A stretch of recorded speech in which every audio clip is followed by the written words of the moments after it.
salah satunya yang diharapkan dari guru PAUD khususnya, yaitu kemampuan untuk memantik berpikir kritis anak. Guru ataupun orang tua harus bicara, mampu berlatih, berbicara kontekstual, menjelaskan konteks yang ada secara transparan dan juga secara terbuka. Budaya yang berbineka tunggal ika untuk menjadi generasi unggul dan cerdas. Majulah, majulah, Ikatan Dokter PAUD Indonesia, bersatulah. Sahabat-sahabat IKAT PAUDI dimanapun berada, selamat datang di acara Ngobrol Pintar bersama Ikatan Dokter PAUD Indonesia, di mana saat sekarang ini saya bersama dengan Mbak Diah Wardani dan saya sendiri Latri yang akan kita bincang-bincang bersama, ngopi pagi, ngopi siang, ngopi malam. Setiap saat ngopi kita, karena apa? Ngopi, ngobrol pintar bersama Ikatan Dokter PAUD Indonesia. Beberapa waktu yang lalu kita telah banyak membicarakan tentang permasalahan pendidikan anak usia dini. Pada kali ini kita akan berbicara tentang apa, Mbak Dia? Tentang pentingnya kalimat pemantik untuk melatih berpikir kritis anak. Pelan-pelan, agak panjang. Oh gitu, diskusinya. oke. Kalimat pemantik untuk melatih berpikir kritis pada anak. Berpikir kritis pada anak, kadang-kadang kita suka keblasuk-blasuk atau kadang-kadang suka salah pemahaman tentang hal ini. Itu sebab di dalam Ngopi Pintar bersama IKAT PAUDI ini kita akan kupas tuntas tentang bagaimana menumbuhkan, memotivasi anak untuk dapat berpikir kritis. Kita akan masuk pada topik tentang bagaimana menumbuhkan berpikir kritis pada anak. Kalau kita tarik ke atas, berpikir kritis itu ada di dalam pemenuhan hak-hak perlindungan anak. Hak yang kedua yaitu tumbuh kembang. Hak tumbuh kembang salah satunya adalah penghargaan dan penghormatan kepada anak untuk dapat berpikir kritis, menghargai pandangan anak, menghormati pendapat anak. Nah, untuk lebih lanjut, kita akan dengar bersama dari Mbak Diah Wardani yang akan membahas tentang bagaimana menumbuhkan berpikir kritis pada anak. Silakan, Mbak. Baik, gini Mbak Latri. Di lapangan itu sebenarnya kan sekarang dengan adanya kurikulum yang baru itu ya. Kurikulum yang baru. Kurikulum yang yang baru, mana ini? Kurikulum Merdeka. Kurikulum Merdeka, merdeka ya, Mbak. Merdeka bermain gitu kan, merdeka bermain, merdeka belajar. Itu salah satunya yang diharapkan dari guru PAUD khususnya, yaitu kemampuan untuk memantik berpikir kritis anak. Nah, pagi ini saya dapat kiriman di salah satu WA grup saya tentang ada sebuah video yang menyatakan bahwa ternyata ujian itu justru mematikan motivasi intrinsik. Ya, coba tolong diulang, Mbak. Ujian itu akan mematikan motivasi intrinsik. motivasi. Nah, kaget kan kita ya. Ya. Padahal selama ini kan guru PAUD itu seringkali, hebat, jempol 2 untuk kamu. Wah, dapat bintang 5 gitu kan ya. Nggak cukup bintang 4, bintang 5. Nah, tapi ternyata ketika anak itu tumbuh dewasa, kita bisa melihat ternyata dia itu hanya mengharapkan hasil akhir yang bagus. Dia tidak menjadi pejuang, begitu kan? Nah, nampaknya ini ada yang keliru nih, gitu kan? Ya kan? Ada yang keliru. Nah, makanya mengapa di dalam kurikulum pendidikan anak usia dini yang sekarang ini yang diterapkan Kurmer, istilah di lapangan begitu, Kurmer, kurikulum merdeka, diharapkan guru itu mampu melatih anak, terutama sekali mencurahkan idenya, mencurahkan gagasannya, dan untuk mengukur bagaimana kreativitas anak, bagaimana anak memahami suatu inovasi, Nah, ini yang kita sebut dengan istilah kalimat pemantik. Ya, kalimat pemantik. Jadi, kalimat pemantik tidak lagi hanya sekedar merah dicampur dengan kuning jadi warna apa. Nggak cuma begitu. Hijau dicampur dengan kuning jadi biru dicampur dengan kuning jadi warna apa. Tidak hanya begitu. Atau misalnya, oh bagus sekali ya, ini hasilnya, ini apa? Mobil, anak menjawab begitu. Tidak, tetapi kita lebih menunjukkan kepada anak, kita lebih mengukur kepada anak bagaimana prosesnya. Apa yang dia kemukakan idenya dalam kegiatannya itu. Jadi hasilnya itu nanti untuk dilihat oleh anak, ternyata saya melalui suatu proses ya, untuk bisa sampai seperti ini. Ternyata membutuhkan suatu usaha ya untuk bisa hasil yang begini. Kan tidak lagi sekedar hanya misalnya 2 ditambah 3 berapa, tidak, tetapi untuk menghasilkan yang seperti ini kamu membutuhkan bahan apa saja, bagaimana cara kamu mencampurnya tadi. Nah, ini adalah kalimat-kalimat pemantik yang diharapkan bisa dilakukan oleh guru-guru PAUD kita di lapangan. Dengan cara yang demikian, anak Indonesia akan siap menjadi generasi Z di masa mendatang. Amin. Gitu.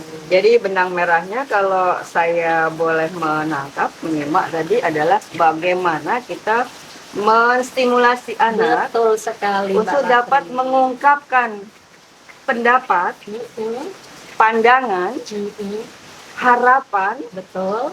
dan partisipasinya atas apa yang tengah dikerjakan untuk saat sekarang ini dan mendorongnya untuk dapat berpartisipasi secara aktif atas semua kegiatan yang dikerjakan. Iya, kegiatan itu yang dinamakan bermain loh ya. Ya. Jadi bermain untuk belajarnya di situ, Mbak Latri. Iya, artinya di sini adalah tadi kita sepakat bahwa grand teori yang kita gunakan, aduh maaf kalau itu adalah mengambil dari pemenuhan hak-hak anak ya. Artinya di sini adalah bagaimana memberikan penghormatan, penghargaan kepada anak untuk dapat mengeksplorasi minat, bakat, keinginan, harapan yang kadang-kadang tadi dipangkas oleh orang-orang dewasa di sekitarnya. Wah, luar biasa. Ini baru kali pertama ini Mbak Dia saya memahami bahwa memberikan pujian itu tidak selamanya oke dan baik untuk anak. Iya, terutama untuk jangka panjang ya, untuk jangka panjang. Jadi bukan dalam artian pujian itu tidak berarti, pujian itu tetap bagus. Tetapi anak harus juga memahami bahwa sesuatu yang kita apresiasi itu adalah proses. Jadi tidak kemudian kita itu melatih anak itu hanya dasarnya dari apa hasil yang sudah dia lakukan. Nah, selama ini kan begitu ya. Jadi by prosesnya yang kita harus hormati dan kita hargai. Iya. Aduh, nah, untuk itu butuh keterampilan untuk gurunya membuat satu kalimat pemantik. Nah, dan jadi butuh pemahaman kepada guru bahwa harus lebih banyak mendengarkan suara anak. Karena kalau suara anak itu didengarkan 60%, 80% proses pembelajaran sudah akan berhasil. Iya, jadi lebih banyak mendengar. Nah, itu.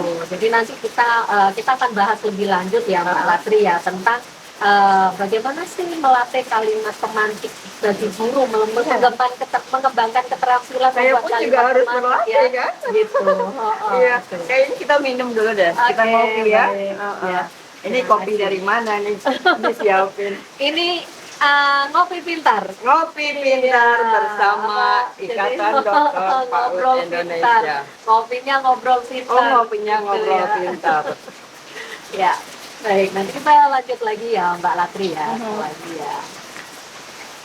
Mbak Dia, saya ada satu cerita. Kemarin itu kan ada lomba menggambar. Namanya lomba menggambar untuk anak-anak PAUD kebetulan. Saya cukup terkejut. Ternyata di kertas gambarnya itu sudah ada sketsa, bahkan ada yang sudah diwarnai secara transparan. Ada yang misalnya gambar awan sudah dikasih biru sedikit, pohon dikasih hijau sedikit. Itu saya cukup terkejut. Pada saat saya bertanya, jawaban para orang tua dan juga guru yang ada di situ adalah itu untuk memudahkan anak supaya nanti cepat gambarnya supaya juara. Nah, ya kan. Itu kalau Lihatnya menurut selalu Mbak ke Dia belakang gimana? ya. Lihatnya selalu pada hasil kan supaya juara. Hadiahnya apa? Ya itu kondisi kita di lapangan sebagian besar masih seperti itu Mbak Latri. Ya. Oleh karenanya satu hal yang katakanlah saya sangat apresiasi untuk kurikulum yang sekarang ini yaitu melatih guru untuk memunculkan bagaimana kemampuan anak itu memahami suatu proses. Oleh karenanya nggak lagi istilahnya penilaian otentik itu dilihat dari hasil, enggak, tapi yang dilihat itu apa sih yang udah kamu lakukan untuk Apa mendapatkan yang sudah ini. dilakukan? Oke lah, boleh kalau katakan untuk di awal guru itu membantu memberikan satu bentuk pewarnaan. Tapi mungkin di lain kesempatan guru itu memberikan dalam arti misalnya dia bertanya, apakah langit itu selalu seperti ini? Selalu berwarna biru? Nah misalnya nih lagi hujan kan di luar sana iya. Mbak, kita nggak nemukan tuh ada namanya langit berwarna biru, iya. ya kan? Saya pernah waktu saya penelitian di mana namanya di Situ Bondo, di salah satu desa di Situ Bondo, itu desa yang setiap tahun terkena banjir bandang, Mbak. Nah, waktu di dalam salah satu bukunya, buku cerita itu saya gambarkan langit itu warnanya abu-abu gelap gitu kan. Dia bilang apa Mbak? Wah, langitnya bureng. Bureng itu dalam bahasa Jawa, bahasa Madura itu artinya gelap banget, hitam. Jadi bureng, bilangnya tuh begitu.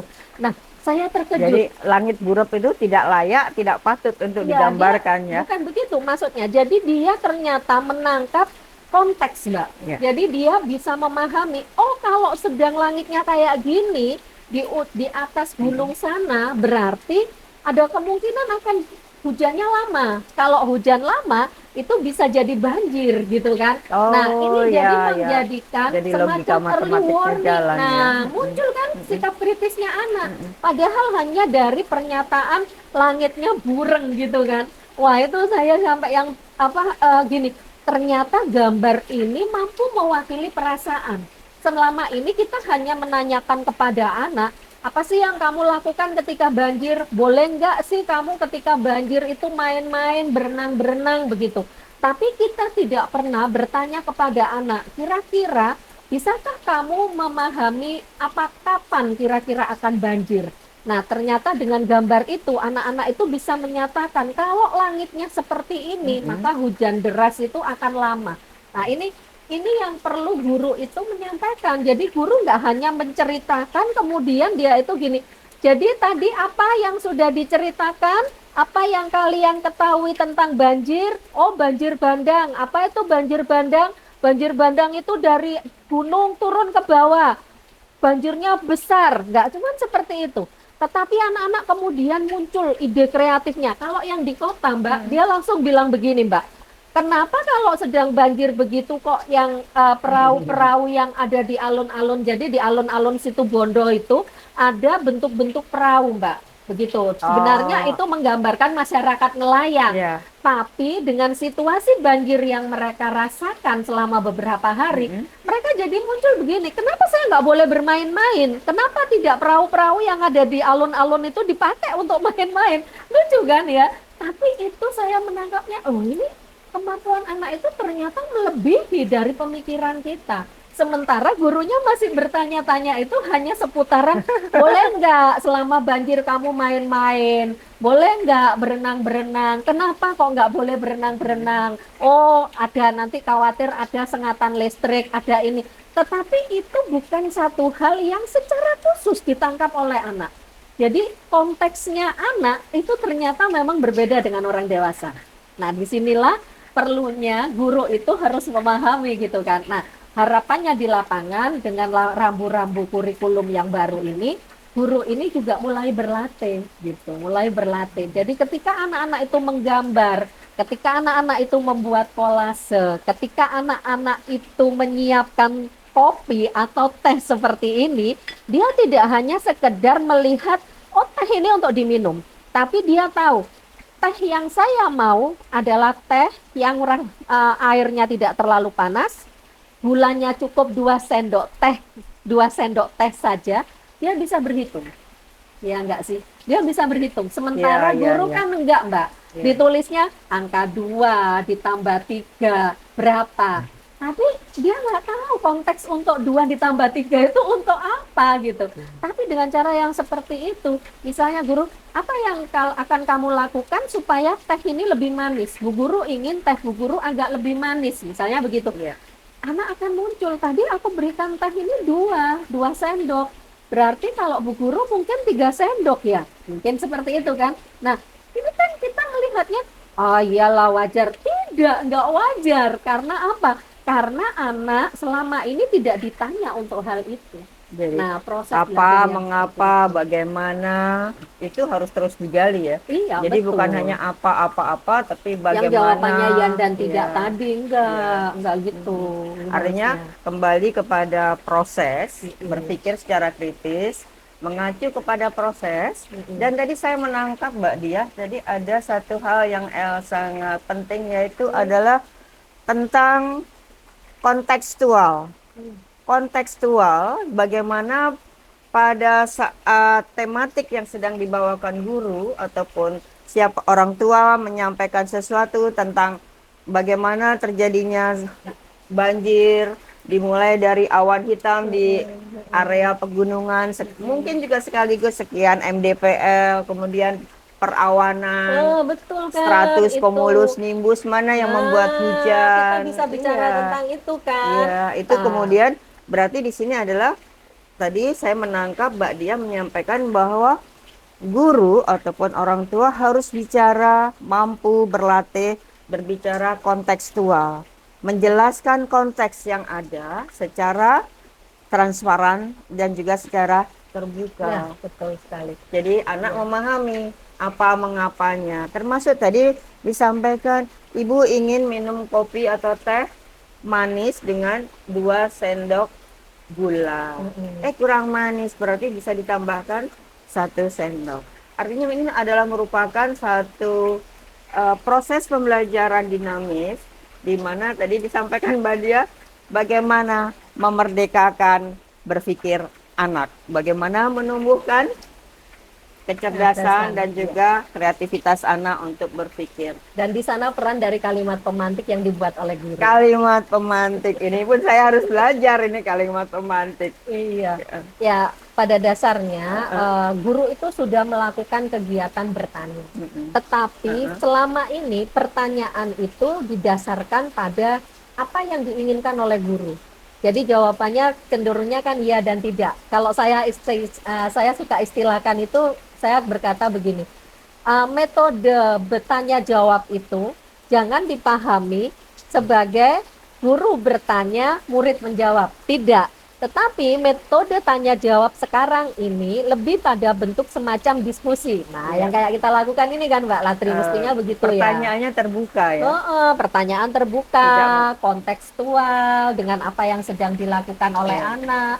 Jadi terutama sekali kalau kita basisnya pada tema ataupun topik, ya kita harus melatihnya ke sana. Terutama sekali juga sekarang ini kan guru melakukan satu kegiatan pembelajaran itu yang terukur. Terukurnya dilihat dari mana? Dari tujuan kegiatan. Nah, tujuan kegiatannya mau ngapain? Nah, ini yang akan kita ukur gitu. Dengan cara apa? Dengan cara kita bertanya. Nah, ini kemudian pertanyaan ini yang bisa diawali dari kalimat pemantik tadi. Rata-rata orang menyatakan kalimat pemantik itu adanya di awal kegiatan belajar. Padahal tidak harus. Ketika seorang anak misalnya ya Mbak, seperti tadi, dia menyatakan, wah sedang hujan nih, langitnya nggak lagi biru warnanya, langitnya warnanya abu-abu, misalnya begitu, hujannya deres nih. Nah, guru bisa menyatakan begini, tahukah kamu apa bedanya awan yang berwarna putih dengan awan yang awan yang bergulung-gulung, yang begini. Nah, bisa tadi seperti yang Mbak Latri ceritakan kan, guru bisa kemudian memasukkan misalnya ini awan jenis ini awan jenis ini. Bukan untuk kemudian kita ukur, kamu tahu nggak definisi dari awan ini? Tidak. Tetapi anak itu memiliki kemudian satu pengalaman ketika dia melihat begini, kayak gini nih awan apa namanya? Ya, Nah, awan gitu kan. ini awan hujan atau awan yang bukan hujan, kan bisa Hujan yang kayak gitu. membedakan. Jadi Ya. dari situlah sebenarnya kalimat pemantik itu tidak selalu berada di awal, tetapi pada saat-saat tertentu guru harus bisa menangkap, oh ini nih perlu saya kembangkan, oh ini nih yang perlu saya bisa saya ukur dari anak ini, dia sudah menguasai secara konseptualnya seberapa gitu. Memang anak-anak nggak akan mampu mendefinisikan karena keterbatasan bahasa mereka, tetapi dari pengalamannya dia akan memiliki satu hal yang bermakna. Dan terus-menerus pemahaman anak tentang satu hal yang sedang dibicarakan, pemahaman dan juga apa yang telah disimak itu terus-menerus harus kita gali, kita munculkan agar dia mampu untuk menyampaikan apa yang disimak, apa yang dilihatnya dengan baik. Istilahnya kalau ini kan pengetahuan baru kan, ya kan. Ini pun juga pengetahuan baru bagi baru. saya karena umumnya kan bintang 5, bintang 7 dan sebagainya itu berlaku. Nanti kita belajar lebih lanjut tentang bagaimana membuat kalimat-kalimat yang dapat menstimulasi anak untuk dapat lebih memunculkan kreativitas dan juga lebih bisa berpikir kritis. Bagaimana memerdekakan cara berpikir anak, memberikan pandangan dan penghormatan kepada anak. Siap. Nanti kita belajar lebih lanjut. Baik, sesi berikutnya ya Mbak Latri. Iya. Maksudnya episode yang lain kan? Iya. Mbak Dia, saya kalau ngopi terus setiap hari, ngobrol pintar bersama Ikatan Dokter PAUD Indonesia, kayaknya saya jadi makin pintar ini. Apalagi bersama para dokter-dokter yang luar biasa. Nah, kali ini saya ingin lebih tahu lebih dalam bagaimana contoh-contoh untuk berpikir kritis, bagaimana menstimulasi anak untuk apa tadi selain berpikir kritis, kontekstual dan juga daya jangkau itu bukan hanya untuk saat sekarang tapi juga untuk yang akan datang. Gimana caranya? Baik, gini ya Mbak Latri, yang paling gampang aja deh ya, misalnya ini pelajaran menggambar ya, pelajaran menggambar. Nah, anak-anak itu bisa saja kita trigger dengan misalnya ini, bentuk seperti ini. Kita letakkan ini di depan. Kemudian anak-anak itu kan mungkin dia duduknya setengah lingkaran atau dia duduk melingkar begitu. Lalu guru tidak mengatakan, coba sekarang kamu gambar benda yang ada di ini, atau coba kamu gambar benda seperti contoh. Tidak. Tetapi begini, coba sekarang kalian bayangkan benda yang ada di depan kalian ini. Lihat dari sisi kalian di mana kalian duduk. Nah, gambarkan sesuai dengan apa yang menurut kalian bisa kalian gambarkan. Gambarnya tidak ada yang istilahnya tidak bagus. Semua gambar pasti bagus. Tetapi gambarkanlah sesuai dengan yang kamu lihat. Nah, hal yang biasa dilakukan oleh guru seperti tadi, dia memberi contoh, memberi sketsa. Tinggal anak-anak itu mewarnai. Judulnya pelajaran menggambar, Menebalkan. bisa jadi seperti itu. Tetapi bisa jadi juga dia ya itu hanya mewarnai saja, dan mewarnainya sudah diarahkan lagi ya. Untuk yang ini loh, ini warnanya apa? Warnanya hijau, yang ini ungu, yang ini pink. Tidak dalam artian gini, kamu boleh loh menggambar, mewarnai sesuai dengan warna yang kamu sukai. Aku beri warna hitam semua boleh? Boleh. Boleh, kenapa nggak boleh? Tapi kan nanti nggak kelihatan. Nah, itu masalahnya. Buat apa kamu susah-susah menggambar kalau ternyata tidak bisa dilihat oleh orang lain? Orang lain tidak bisa menikmati gambarmu. Tapi warna hitam tetap boleh. Cuma mungkin diberi warna yang lebih cerah untuk garisnya. Jadi nanti gambarmu kelihatan, oh yang ini vas bunga, yang ini tempat kue. Misalnya begitu kan Mbak Latri ya. Anak jadi kemudian dia punya imajinasi. Dan biar aja kalau kita bilang itu justru harusnya kalimat pemantik kita itu mengarahkan anak supaya berimajinasi yang liar. Kalau saya istilahkan itu, kita guru ini harus mulai sekarang berpikir juga lebih gila sedikit lah. Jangan sesuai yang pakem terus gitu. Iya, betul. Iya kan? Kalau kita mau ngajarkan anak kontekstual, oke, ini ada gambar nih, ada 2 benda, tapi dia hanya menggambar 1 benda. Nah, kita tanya, kenapa kamu hanya menggambar 1 benda, sedangkan contohnya ada 2? Aku nggak suka yang tinggi, aku sukanya yang tempat kue. Kenapa kamu hanya menggambar tempat kue? Karena itu tempat kue. Keterbatasan bahasa harus dipahami oleh guru. Iya, kenapa kamu memilih hanya tempat kue? Nah, ini juga merupakan kalimat pemantik sederhana, tapi ini membutuhkan anak yang kemudian dia berpikir, iya kenapa ya? Dia nggak langsung hanya yang kemudian menjawab, ya karena ini tempat kue. Enggak, nanti dia akan mengatakan mungkin begini, karena aku bisa meletakkan kue di sini. Jangan kemudian diputus, oh iya, tapi ini kan cuma gambar. Nah, jangan. Tetapi di sana kita hargai ide. Ini Bu, yang tadi Menghargai motivasi ide. intrinsiknya Iya. dia akan muncul. Oh iya, aku bisa. Kalau gitu besok aku mau bikin tempat kue ini tidak dengan gambar, tapi dengan plastisin atau dengan apa namanya gips misalnya, atau dengan tanah liat misalnya begitu. Ya kita harus hargai, terserah meskipun besok dia lupa dengan idenya itu, tetapi hari ini kita ingatkan dia tentang bagaimana caranya dia bisa mewujudkan ide-ide kreatifnya. Harapannya seperti itu. Jadi kalimat pemantik tidak hanya sekedar menjawab, kenapa kamu kok gambar ini? Oh karena aku suka. Nah, nggak boleh hanya berhenti di situ, tapi guru harus bertanya, kenapa kamu suka? Apa yang membuat kamu suka? Apakah karena bentuknya yang cantik? Ataukah karena tempat kue ini tidak sama dengan tempat kue yang ada di rumahmu? Ataukah karena tempat kue ini kelihatan menarik karena ada banyak bunga-bunga yang warnanya indah? Gitu kan? Ya. Jadi di situ guru nanti akan melatih anak supaya anak ini memiliki kemampuan untuk mengapresiasi karyanya, kemampuan untuk melihat, mengapresiasi karya, betul, ya. dan kemampuan juga untuk melihat sisi beda.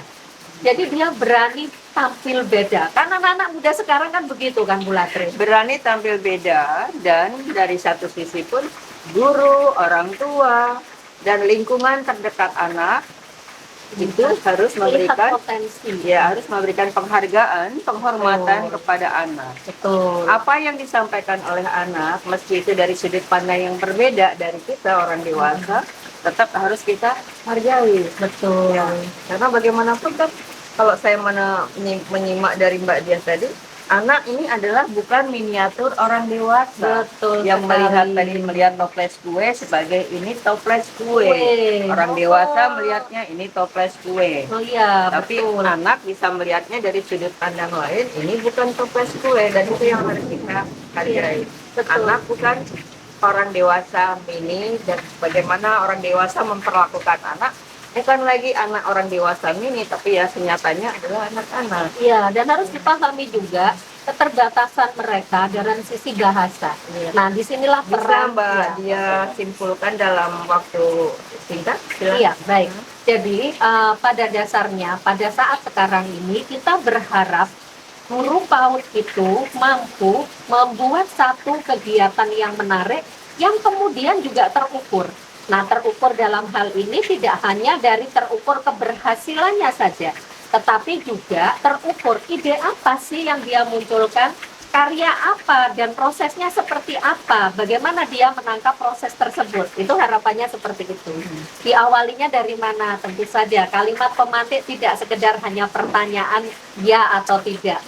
Teman-teman, dimanapun Anda berada, terutama para pendidik PAUD, terutama para ibu-ibu yang memiliki balita atau yang memiliki cucu-cucu balita, kita mulai untuk melatih diri kita sendiri bagaimana kita bisa melakukan kegiatan yang mampu melatih anak itu untuk mulai mengembangkan kemampuan mencurahkan idenya. Nah, harapannya seperti itu, Mbak. Harapannya begitu ya. Iya. Kita sepakat ya. Oke, semangat ya Mbak Latri ya. Ya, termasuk saya pun Baik. juga harus belajar menggunakan kalimat pemantik. Betul. Ya, karena betul ini bukan sekali. satu hal yang mudah ya. Iya. Membiasakan diri menggunakan kalimat pemantik, memantik anak.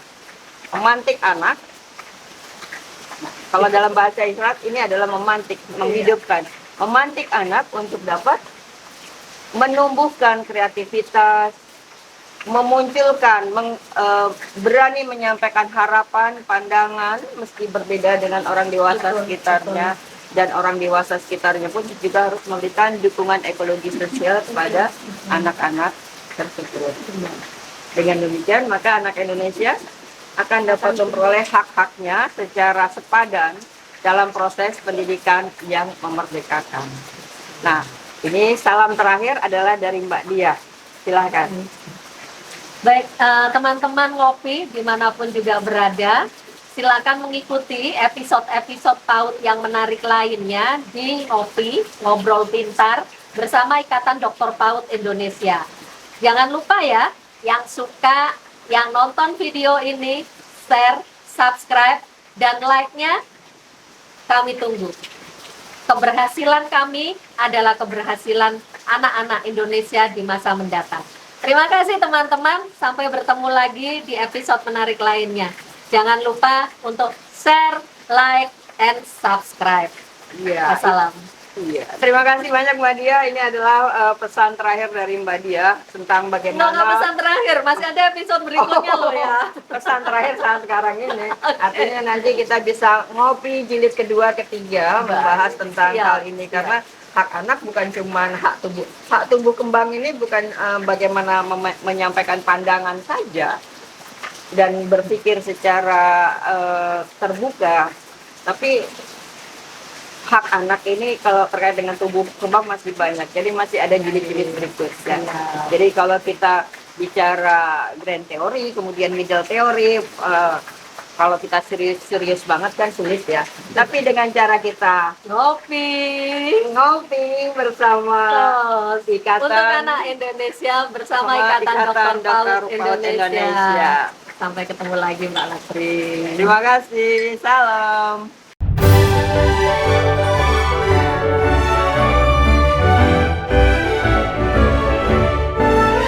Ikatan Dokter PAUD Indonesia, wadah perjuangan para dokter PAUD Indonesia, mengabdi berbakti untuk wujudkan generasi emas bangsa.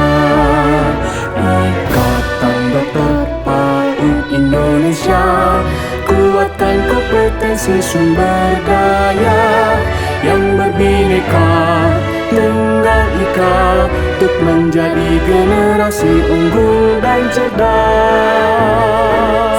Majulah, majulah, Ikatan Dokter PAUD Indonesia. Bersatulah Ikatan Dokter PAUD Indonesia. Indonesia jaya selamanya.